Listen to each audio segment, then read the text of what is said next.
Hey guys, it's me again. I'm just coming on. Today I want to talk about shadow work, why shadow work is important, a method I use to do shadow work, and why shadow work is such a good important factor for opening your chakra system. Okay? As I've been going through these trials up the mountain, like I said, I've been trying to open up my chakras and move forward in my elevation. I started with my sacral or my base chakra, mainly by when you do stuff like that, you have to be very cautious of like who you're bringing into your boudoir, what type of energy, and how you're paying homage and respect to your body and yourself through your sacral or sexual organism, if you want to put it that way.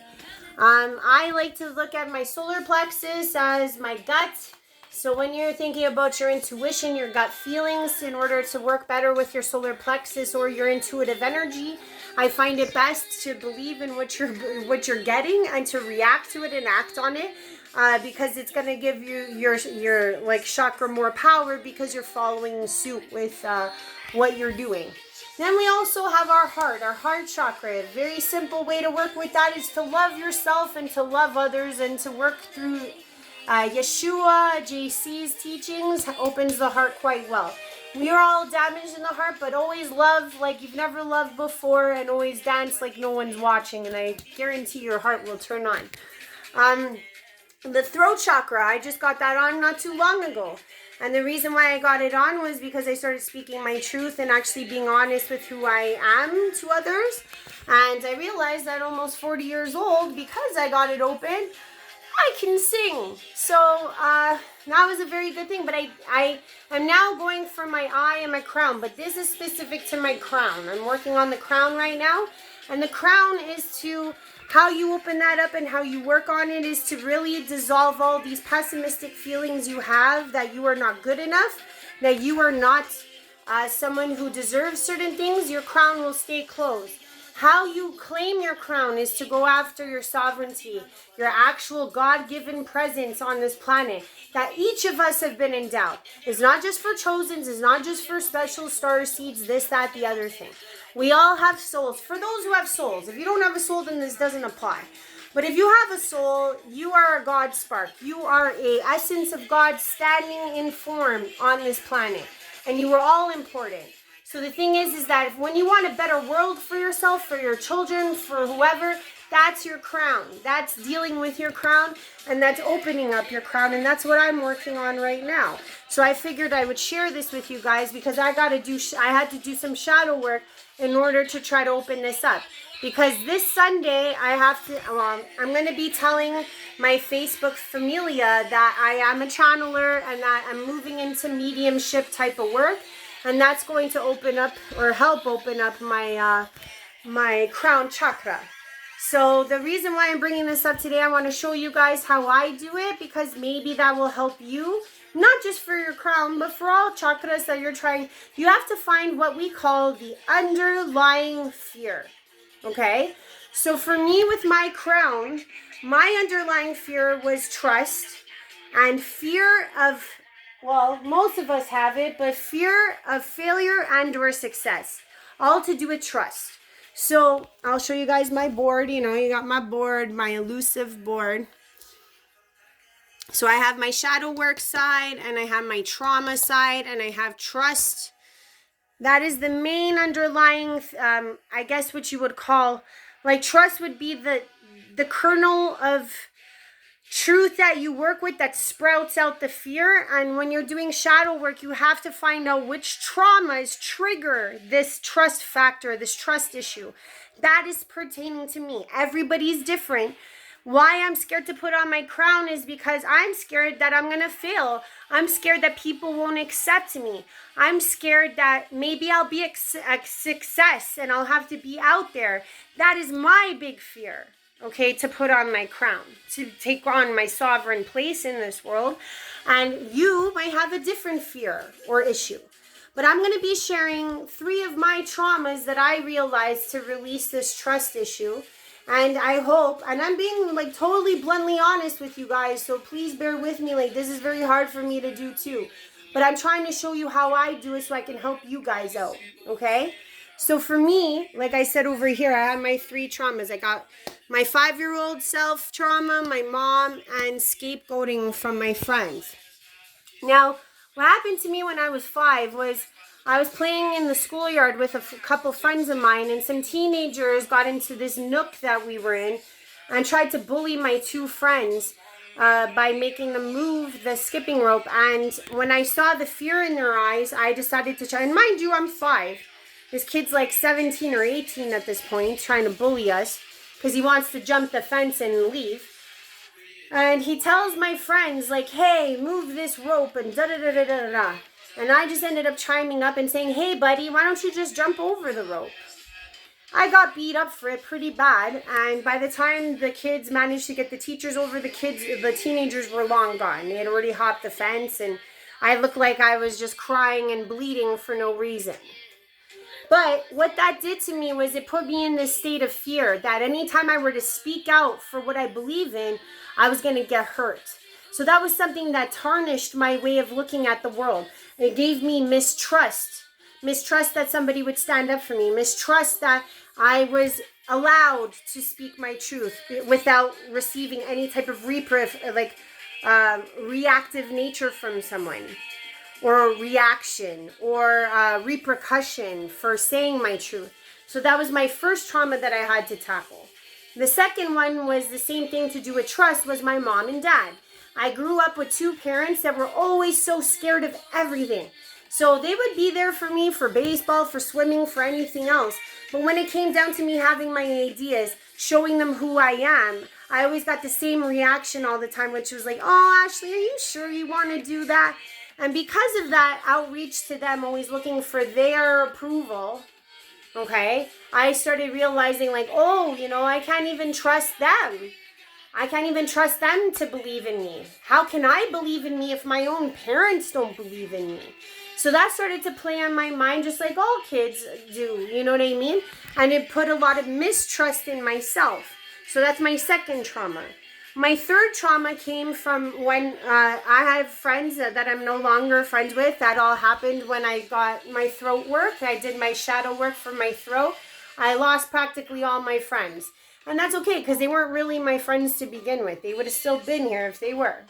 And what I was realizing is that all these years that I got scapegoated by the same group of people, like my friends I knew for about 30 years, they tended to always scapegoat me in the most atrocious, disgusting ways because they would never stand up for themselves. And because I was somebody who was stronger, my name would get thrown into the mix all the time, and then I'd end up in fights, and I'd end up getting beat up, or whatever the case may be, because they decided to throw my name in the mix for all of their atrocities. So that was the third trauma that I had to get through, because it again boiled down to trust. I was realizing like, oh, if I can't trust my friends, who's going to love me? Who's going to believe in me if so I had my family not believing, I had my friends not believing, and I had that young little child trauma that really messed me up when it came to trust. So how I handled this, okay? So I'm going to show you guys this side. So when it came to my 5-year-old self, right? I don't know if you guys can see that. I'm just going to talk about it if that's okay with you guys. What I realized was that I was always staying in this victim mentality. Saying like, oh, like I got hurt when I was a kid for talking and speaking my mind. Maybe not speaking is the best thing to do. I reverted to my right side thinking, the fear-based side thinking. Like, oh, should you say anything? What if you got hurt? What if somebody, picks on you? What if somebody does it? Blah, blah, blah. That's the right side. Always chiming in like that. But the thing is that when I did my shadow work, when I did my introspection, I realized I was the only one to stand up. And how I did that introspection was replaying the trauma over and over and over in my mind. And then just shifting my mentality from the right to the left.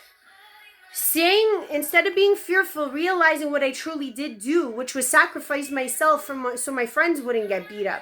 Which actually means that I was strong. So I had to really realize that was how you shift that over and start to realize that I am strong. So you start to realize, okay, that's a trauma that I'm working on, but that is the truth of the matter, is that I was a strong individual willing to sacrifice myself for my friend's betterment.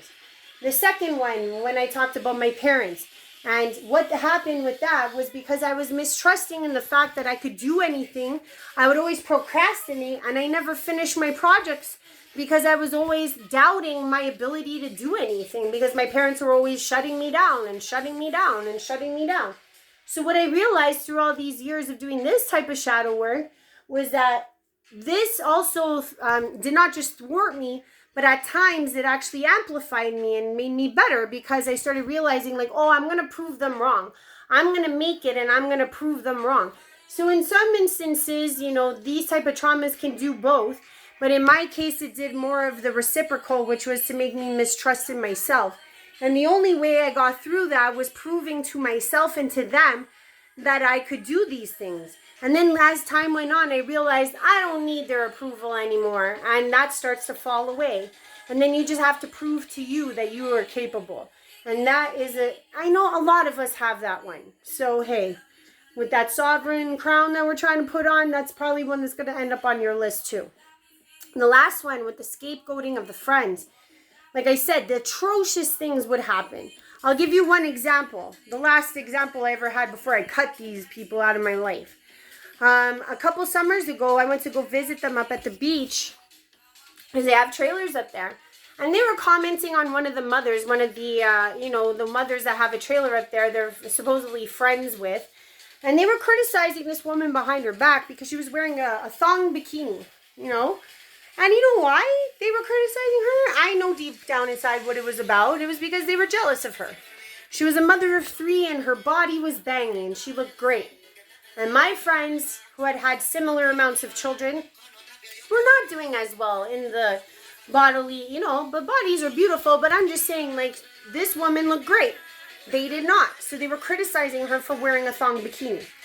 All I said on that beach that day is, why don't any of you go and tell her what she's wearing bothers you and see if she'll put on a wrap or something so she, you guys don't feel so bad. And they thought I told them the most ridiculous thing by being diplomatic. Sadly enough, months later, my good friend's mother passes away. Okay? And remember that comment I made on the beach? Just a comment. We're at this funeral. So sad. Like, I've known this woman, 30 years. She was like a second mom to me. I spent all my time in the bathroom crying. And the mother that they were talking about on the beach was there at the funeral. All I said was hi to her and to her husband. And I was, but then I proceeded to go to the bathroom for most of the time and cry my eyes out. So I really wasn't talking to many people that day. However, I get to the wake. And I literally have 4 or 5 people coming up to me saying, did you go after Megan at the funeral? Did you try to beat her up at the funeral? And I'm like, what? I'm like, say what? I'm like, I didn't try to do anything. What are you talking about? The rumor around this funeral was that I had already started an altercation with this woman. And it was all because of what I said on the beach like a million years before that. All because I said, hey, if I was in your shoes, I'd confront her. That's what I said. But not confront her in a malicious way, just confront her like any other normal human. And that little comment started up a whole rolling thunder. So by the time we ended up at this funeral, I'm already starting altercations with people that never happened. And that's the last time I ever saw these people. Because I was just like, I can't do this anymore. They throw me under the bus every chance they get because they're too chicken shit to do anything themselves. And that's the straight truth. But what ended up happening was that before I came to that enlightenment, when I was always stuck with them, I was always, again, in that victim mode. I was always telling myself, oh, maybe if I just work harder, or maybe if I don't talk too much and get myself into things, or keep my mouth shut so I don't get into issues, that'll work out better. You do the shadow work, you start to realize I was strong enough to say something, and I don't need these people. I should get new friends. And that's exactly what I did. Shadow work makes you realize what the truth is. Shadow work makes you realize what's best for you, okay? So whenever you're doing shadow work, focus on what is best for you. Forget everybody else. And remember why I say make you the best you. because that's how you connect with God. The God essence that we possess can only illuminate brighter and brighter the closer we get to our I am presence. I am this. And the only way you can know what this is by doing your shadow work. So I wanted to bring this up today. I hope this helps. I got to do this launch off on Sunday and go tell everybody what I'm up to. I am not going to lie that I'm not intimidated, but, you know, GFL represents. I must do as the GFL describes. And if you're asking what the GFL is, if you don't know, now you know. I'm just joking. It's a long story. I won't go into that today. But anyways, I'm going forward. I'm jumping off that cliff, and I want you guys to jump with me. Put it that way. And lastly, I want to say thank you to the 2 new subscribers I got. The ball is rolling. I hope what I'm doing is helping. I love you all. Like, share, subscribe, whatever helps, okay? So I hope this helped. I'm sharing myself so that you can get better too. Thanks a lot, guys. I love you all. Bye-bye.